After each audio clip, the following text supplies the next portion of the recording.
Hello everyone, I am Jason Paul de la Cruz Chavez from BSN Science 1A. Today I'm going to talk about the Chapter 2, the Historical Foundation of Education. So what is historical foundation of education? So historical foundations of education, it is a history as a foundational discipline in education. It explores how history shapes the way we construct the narratives by considering the stories, sources, forces, and contexts that shape the students. So, educational or school is an institution created by society. So, education is a social institution that provides significant knowledge to the members of the society. It also offers a formal framework and a chance for cultural information to be transferred. Society seeks to preserve itself, and to do this it maintains its functions and institutions. So human societies have always relied on robust systems and institutions to maintain order, stability, and convenience. The underlying objectives of these institutions is to preserve the well-being and survival of the community by providing essential services, promoting social cohesion. It is this balance and maintenance of institutions that lay the foundation for prosperous and harmonious society. So, John Dewey claimed it is a school that introduces and trains each child of society into membership within such a little community, saturating him with the spirit of service and providing him with instruments of effective self-direction. So, John Dewey was an advocate for school being a social institutions for children and for classrooms to provide learning opportunities that allowed students to engage in appropriate social interaction with their peers. Socialization. So, what is the connection of socialization and the foundation of education? So, socialization is the process of learning the rules, statuses, and values. So, necessary for participation in social institutions by Brinkerhoff. So, according to Brinkerhoff, 1989, socialization is the process of learning the rules, status, and values needed to participate in social institution. So, the process of learning the rules, statuses, and values necessary for the participation in social institution is a dynamic and lifelong endeavor. Beginning in the family, individuals learn and internalize future rules, paving in the way for their participation in various social institutions such as schools and religious organization and government. Through this process, individuals acquires an understanding of their responsibilities, expectations, and beliefs in shaping them into active members of society. By instilling rules and values, social institutions play a vital role in creating cohesive communities and fostering a shared sense of identity and purpose. So, anticipatory socialization. Because of anticipatory socialization, most of us are more or less prepared for our future roles like spouse, parent, professional teacher. So, the explanation of this anticipatory socialization is the process of anticipatory socialization significantly impacts our readiness and preparedness for the future rules, be it is a spouse, parent, or professional teacher. So through the transmission of knowledge, values, and skills, anticipatory socializations equips individuals with the tools needed to navigate the rules successfully as we engage with various social institutions and observe the behaviors of those in these rules. We internalize expectations, gain relevant knowledge, and modify our behaviors accordingly.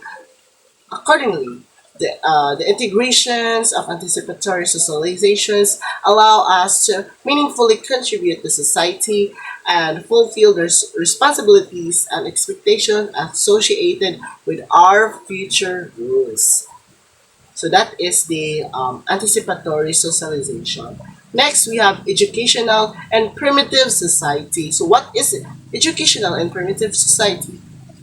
So, in primitive societies, preliterate persons face the problems of survival in an environment that pitted them against natural forces and wild animals to transfer hostile environment into that is life sustaining. Humankind developed life skills that eventually became cultural patterns. So the explanations of education in primitive societies. So in primitive societies, pre-literate individuals were faced in an eminence challenge. So they had to survive in an environment that can constantly pitted them against natural forces and wild animals. So the struggles for existence in such a hostile environment lead human beings to develop life skills that eventually form the basis of cultural patterns by transforming their surroundings into a life-sustaining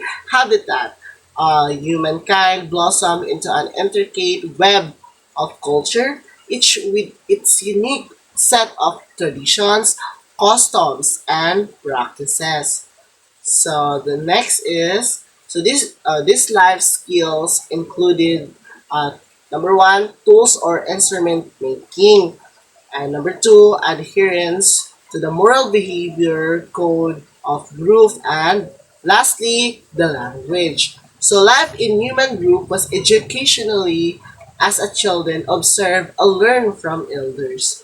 So for these cultural patterns to continue, the adults had to teach these skills and values to their children so they could communicate one another through gestures, surround sounds rather and words. So in primitive society survivals against natural forces, like I've said, Gagaina, no, was a need, and so what were thought were survival skills and values to cultivate group cohesiveness. So mo na to akong ngayon about the to develop life skills no that eventually form the basis of cultural patterns. So mo na siya. So from the earliest known civilization to the tribes that skills exist today, adapting to conquering the environment has been fundamental aspects of human progression. Primitive humans quickly realized that their survival depends on their ability to navigate through the ruthless conditions of their habitat. So that is the primitive uh,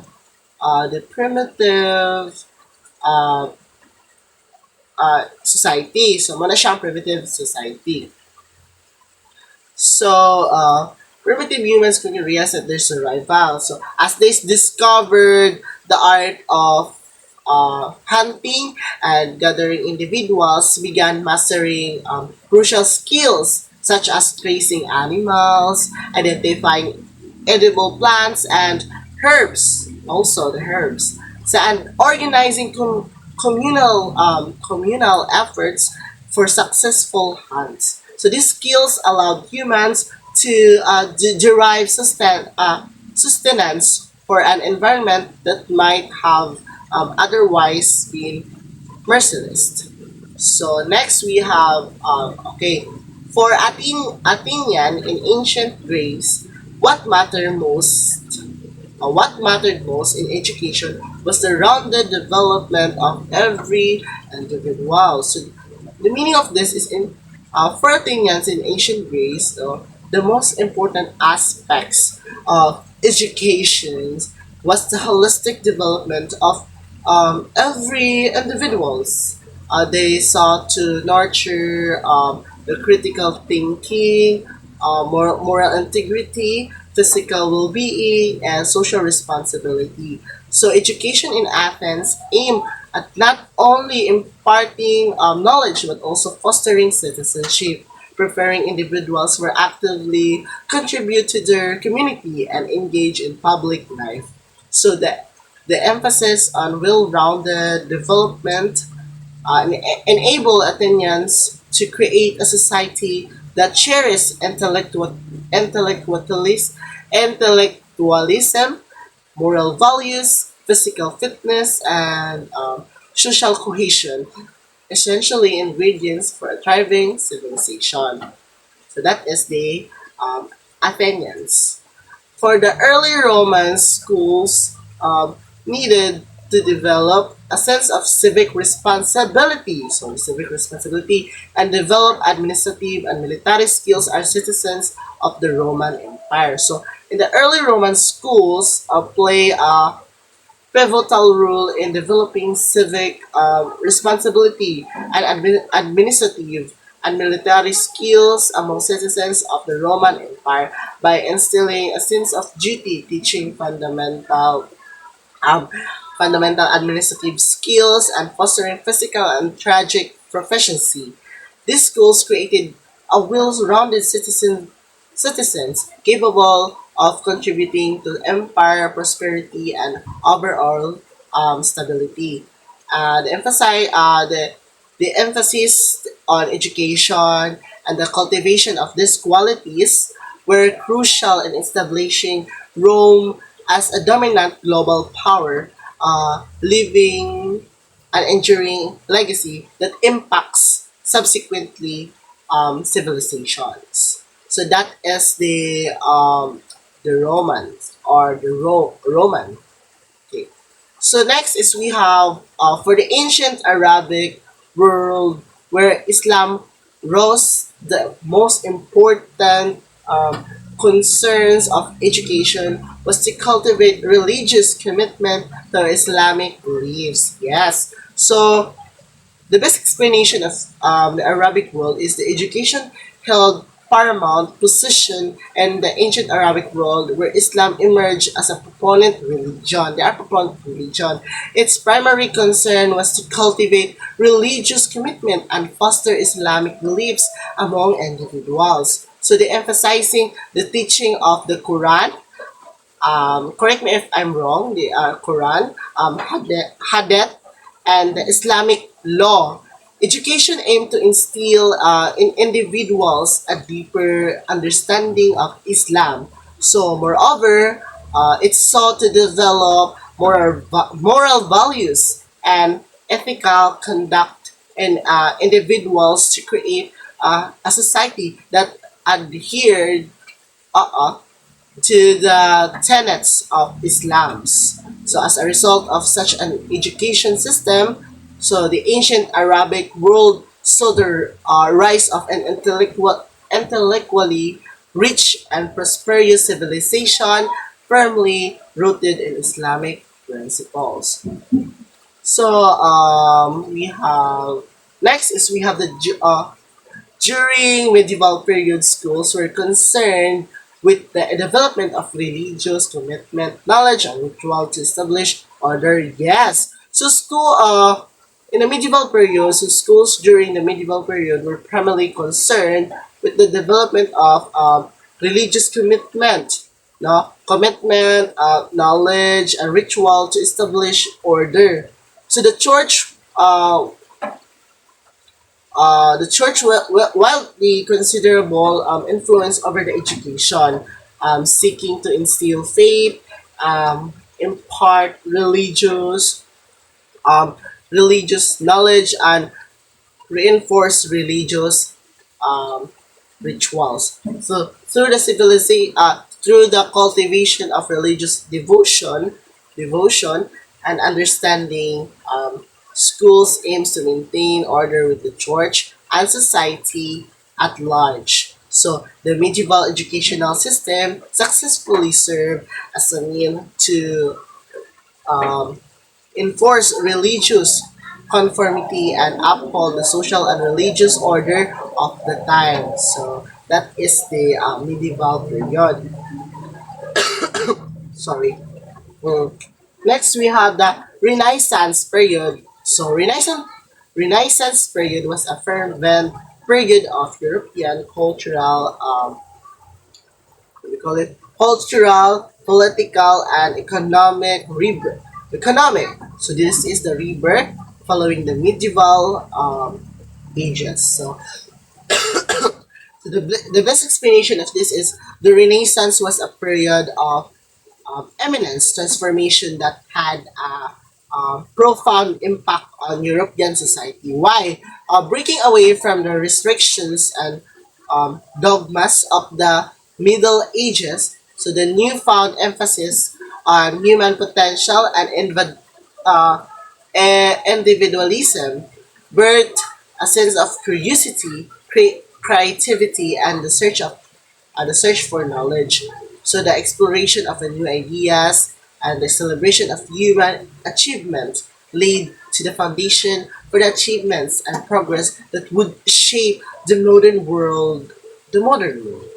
So in conclusion, so the Renaissance was undoubtedly a fervent period of cultural, political, and economic rebirth following the Middle Ages. So the artistic achievements, intellectual pursuits, and political economic changes of this period of to continue to influence and inspire us today. So the Renaissance stands as a testament to the power of human curiosity and the unyielding desires for progress and self-expression. So that is the Renaissance.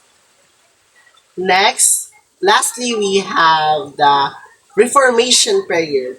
The Reformation period had as for its educational goals, the cultivation of a sense of commitment to a particular religious denomination and general literacy.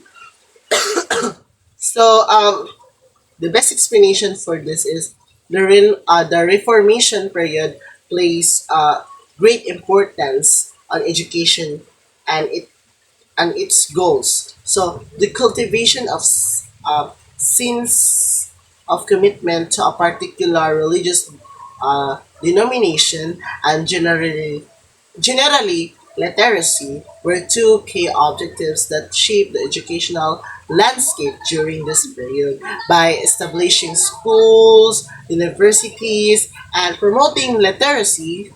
So the reformers the reformers aim to create an informed and dedicated religious community. So, additionally, general literacy empowered individuals to engage critically with religious texts, fostering independent religious thought. So the Reformation period's educational goals had a transformative impacts on society, contributing to the spread of knowledge and pursuit of religious and intellectual freedom. So that's all, and thank you for listening, everyone. I hope they ganin yung natunan, and if you have question, clarification, so it is a video representation, so you can ask me po via messenger kung naamoy i-ask na question. So that's all. Thank you for listening and thank you for watching for my video.